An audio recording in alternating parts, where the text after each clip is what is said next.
എടാ പൂട്ട, നീ എന്റെ ആൾക്കാരെ തല്ലി ഓടിച്ചു. നിനക്ക് കാര്യമായിട്ടൊന്നും പറ്റിയിട്ടില്ലെന്നും എനിക്കറിയാം. നീ കള്ളനാണെങ്കിൽ ഞാൻ പെരുങ്കള്ളനാടാ ചെറ്റേ. കോഴിക്കാടാ, ഞാൻ ആഹാരം കഴിക്കുന്നത് വായിക്കൂടാ. ആസനത്തിലൂടെ അന്നമറക്കുന്ന നീ എന്തിനാടാ എന്റെ ആശുപത്രിയിൽ വന്നത് തെണ്ടി? എടാ എമ്പോക്കി, ഞാൻ കോണവും കൊടുത്ത് നടക്കുന്ന കാലത്ത് നീ ഉണ്ടായിട്ടില്ല. എന്നോടാണോ നീ? ഇനിയും നിന്നെ വേഷത്തിൽ എന്നടത്തിക്ക. അപ്പൊ എന്റെ അരയില് പുളിയിലക്കര മുണ്ടായിരിക്കൂടാ പുല്ലേ. എടാ നിന്നെ ഞാൻ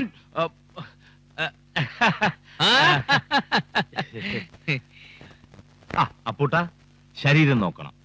എന്തുണ്ടെങ്കിലും നമ്പ്യാരെ അറിയിക്കണം. ഞാനുണ്ട് കൂടെ. അത് പിന്നെ എനിക്കറിഞ്ഞൂടെ? എന്നാ പോട്ടെ മോനെ. ഓ ശരി ശരി ശരി.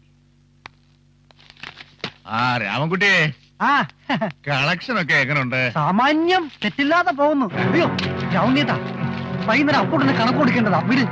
എന്റെ മോള് കഷ്ടപ്പെട്ടുണ്ടാക്കുന്ന കാശ് ആരെയാണ് കണക്ക് കൊടുത്ത് ബോധ്യപ്പെടുത്തുന്നത്? ഇങ്ങോട്ട് തരുന്നുണ്ടോ? വിടാൻ. ഇത് രാവുണ്ണിക്ക് തയ്ക്കുന്ന കാശാ. പോടാ.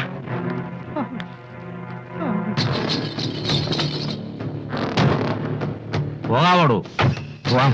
അപ്പൂട്ടനെപ്പോ നോക്കിയാൽ ആശുപത്രിയിലാണല്ലോ. അതത്ര ശരിയല്ല, എനിക്കിഷ്ടമല്ല.